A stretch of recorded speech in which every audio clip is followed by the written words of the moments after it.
আসন্ন ত্রয়োদশ জাতীয় সংসদ নির্বাচনে কিশোরগঞ্জে ৬টি আসনের মধ্যে ৩টি আসনের মনোনয়ন যাচাই বাছাই করা হয়েছে। শনিবার সকাল ১০টা থেকে যাচাই বাছাই কার্যক্রম শুরু হয়। এ সময় ৩ আসনের মোট ২৯ জন প্রার্থীর বিপরীতে মনোনয়নপত্রে বিভিন্ন ত্রুটিসহ মামলার তথ্য গোপন করায় এনপিপি, খেলাফত মজলিস স্বতন্ত্র ১০ জন প্রার্থীর মনোনয়ন বাতিল করা হয়েছে।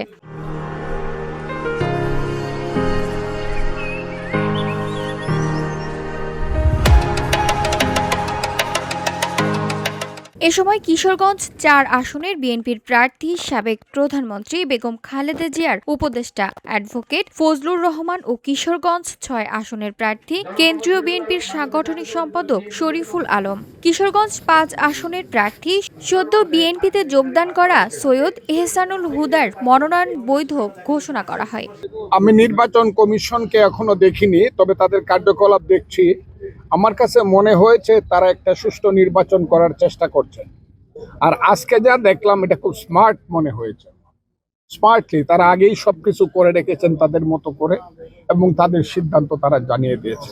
এটা আমার কাছে ভালো লেগেছে।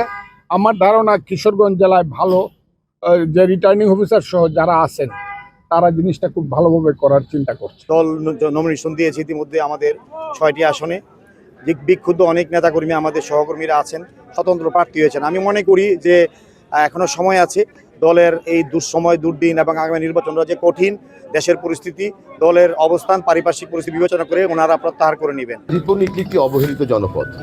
এই জায়গায় আমার অনেকগুলো নির্বাচনী পরিকল্পনা আছে, যে পরিকল্পনাগুলো নিয়ে আমি এগিয়ে যাচ্ছি। ইনশাআল্লাহ আমি যদি নির্বাচিত হই তাহলে সর্বপ্রথম যে কাজটি আমি করতে চাই, কারিগরি শিক্ষার উপর একটি গুরুত্ব আরোপ করব, কৃষি এবং শিল্পায়নের ওপর গুরুত্ব আরোপ করব।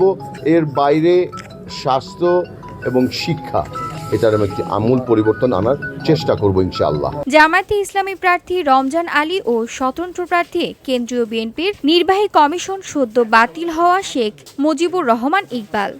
ব্যত্যয় ঘটেনি, শুধু আমার জাহাজ সংক্রান্ত একটি মামলার ইনফরমেশন এই মনোনয়নপত্রে উল্লেখ করা হয়নি, বিধায় আমার মনোনয়নপত্র বাতিল করেছে।